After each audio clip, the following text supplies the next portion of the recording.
Nabila. Saya Mati Ratia. Kali ini sebelumnya kami akan memulai dengan yel-yel. 1, 2, 3. Oh ame ame barang kupu-kupu, sholat rame-rame kelompok 5 paling seru. Siapa kita? Kelompok 5. Kelompok 5. Kelompok 5 kreativitas tanpa batas. Iha. Pada pertemuan kali ini kami akan membahas materi mengenai Perang Patimura dan Perang Tondano 1. Materi ini kami bawakan melalui berbagai media. Media pertama yaitu album sejarah. Dalam album sejarah ini terdapat penyebab dari Perang Patimura. Terdapat pula kronologi dari Perang Patimura itu sendiri dan beberapa ilustrasi untuk lebih menjelaskan mengenai perang ini. Kemudian kami punya beberapa ilustrasi tambahan dan penjelasan singkat dan dampak Perang Patimura itu sendiri. Dapat pula kita lihat ilustrasinya di belakang ini.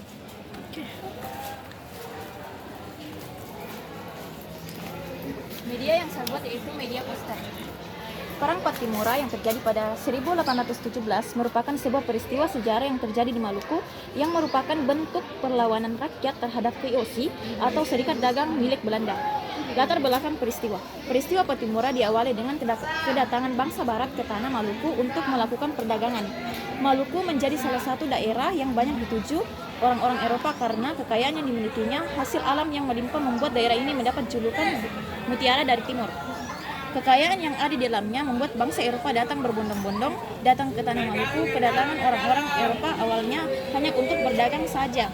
Namun seiring berkuasa mereka dan membuat masyarakat Maluku merasa terganggu.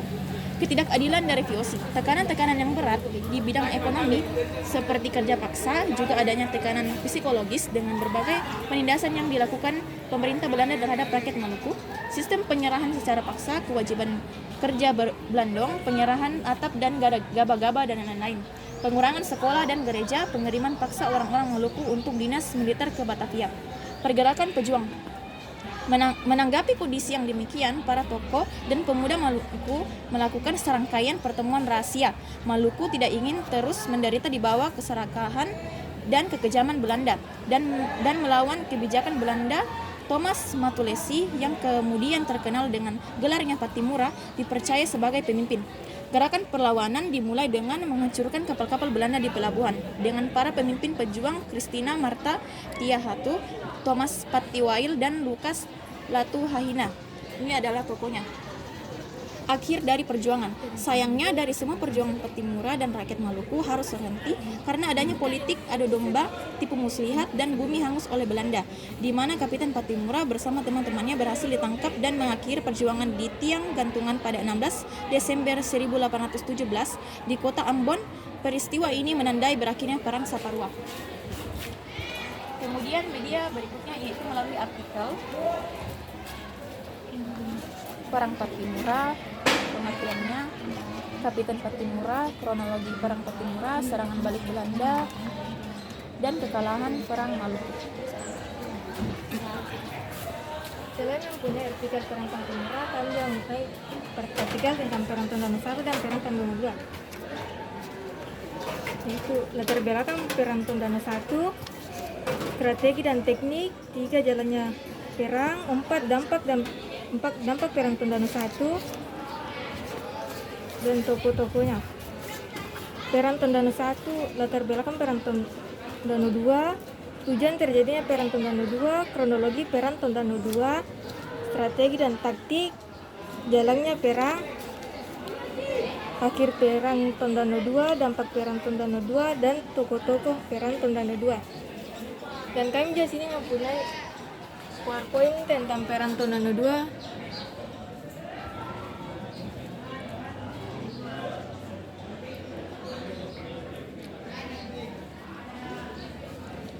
Kemudian kami juga punya beberapa poster mengenai Perang Tondano 1 dan Perang Tondano 2. Dapat saya jelaskan apa itu Perang Tondano 1. Latar belakang terjadinya Perang Tondano 1, sebelum VOC menyentuh Sulawesi Utara, rakyat Minahasa telah melakukan hubungan dagang dengan Spanyol yang juga menyebarkan agama Kristen di wilayah tersebut. Salah satu tokoh yang diketahui berjasa dalam penyebaran agama Kristen di Minahasa adalah Franciscus Xaverius. Akan tetapi, hubungan antara Minahasa dan Spanyol menjadi terganggu ketika pada abad ke-17 VOC berhasil menanamkan pengaruhnya di Ternate. Gubernur Simon Kos yang diberi kepercayaan dari Batavia untuk membebaskan Minahasa dari Spanyol mulai menempatkan kapalnya di Selat Lembeh. Akibat ulah VOC ini, para pedagang Spanyol dan Makassar pun tersingkir dari tempat itu. Setelah itu, VOC memaksa rakyat Minahasa agar menjual beras hanya kepadanya, tetapi ditolak. Penolakan ini memicu kemarahan VOC yang kemudian memutuskan untuk memerangi rakyat Minahasa. Kemudian jalannya Perang Tondano I. Perang Tondano I berlangsung antara 1661 hingga tahun 1964 untuk melembahkan rakyat Minahasa. VOC tidak menggunakan kekuatan militernya, tetapi dengan membendung sungai Temberen.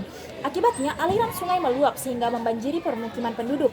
Akan tetapi rakyat Minahasa tidak tunduk begitu saja dan mengatasinya dengan mendirikan rumah apung di sekitar Danau Tondano. Mengetahui hal itu, VOC kemudian mengepung kekuatan orang-orang Minahasa di Danau Tondano yang memberikan ultimatum. Berikut isi ultimatum Gubernur Simon Kos kepada rakyat Minahasa.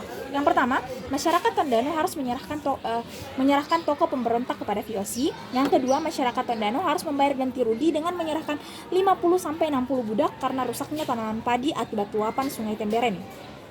Akan tetapi ultimatum itu tidak dihiraukan oleh masyarakat Minahasa, sehingga VOC memilih untuk mundur ke Manado. Akhir dari Perang Tondano I, yaitu pemilihan VOC untuk mundur ke Manado, ternyata membuat keadaan masyarakat Minahasa semakin sulit.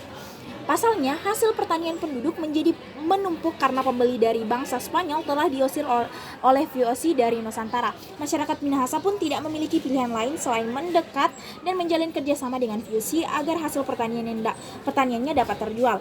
Terbukanya perdagangan Minahasa bagi VOC ini mengakhiri Perang Tondano I. Setelah itu, Belanda membangun permukiman di Sulawesi Utara lengkap dengan sebuah benteng. Perang Tondano II akan dijelaskan oleh teman saya berikut ini. Latar belakang Perang Tondano II. Akhir permasalahan Perang Tondano II sebenarnya masih berhubungan dengan hasil akhir Perang Tondano I.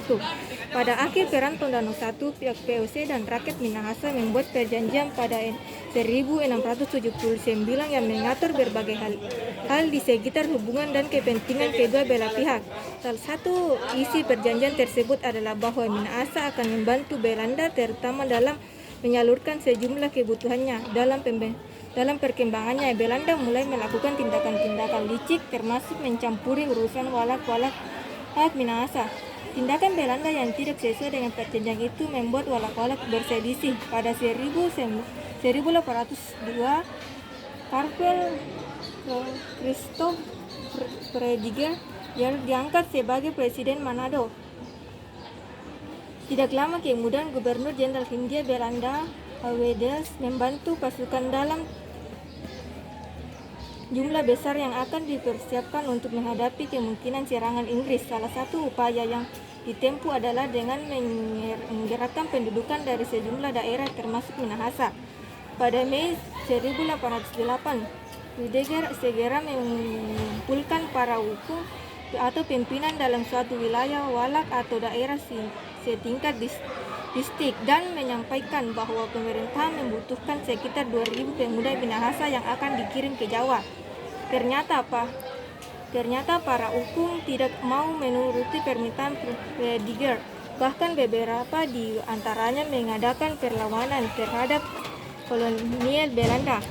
Kemudian saya jelaskan kembali jalannya Perang Tondano II. Para ukung dari Minahasa memutuskan aktivitas perjuangan mereka di Tondano, Minawanua. Salah satu tokoh Perang Tondano II adalah Ukung Lonto yang memimpin perlawanan dan menegaskan bahwa rakyat Minahasa harus melawan sebagai bentuk penolakan terhadap program mobilisasi agar rakyat menyerahkan beras secara cuma-cuma kepada Belanda. Pada awalnya, Prediger masih mencoba untuk menempuh cara persuasif dan berusaha menarik dukungan dari sejumlah ukung. Namun melihat keadaan semakin kritis karena aksi rakyat Minahasa, Prediger tidak memiliki pilihan selain mengirim pasukan untuk menyerang Tondano. Seperti Perang Tondano I, Belanda kembali menerapkan strategi membendung Sungai Temberan. Selain itu, Belanda menyiapkan 2 pasukan yang ditugaskan untuk menyerang dari darat dan air pada tanggal 23 Oktober 1808. Pertempuran mulai berkobar dan Belanda berhasil menerobos pertahanan rakyat Minahasa.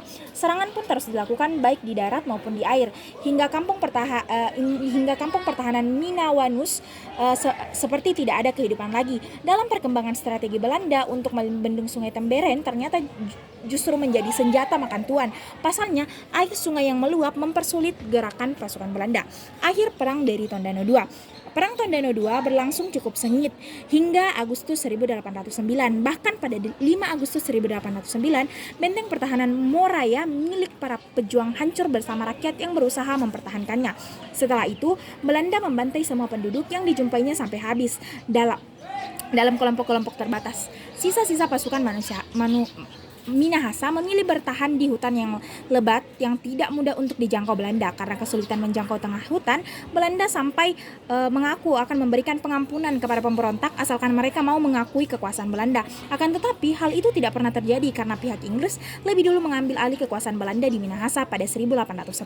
Pihak Inggris memanggil tokoh perang Tondano II yaitu Matuladin dan Mamait dari persembunyian di hutan dan mengangkat mereka kembali sebagai kepala walak. Sementara Lonto dan beberapa tokoh perlawanan lainnya yang sempat dibuang ke Ternate dikembalikan ke Minahasa. Oleh Inggris, para pemberontak Belanda itu diberi izin untuk membangun permukiman di tempat yang lama, yakni di sebelah utara Minawanua.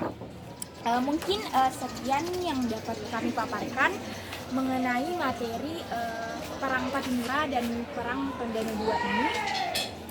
Dan inilah media yang kami gunakan. Terima kasih atas perhatiannya. Sekian dari kami. Wassalamualaikum warahmatullahi wabarakatuh.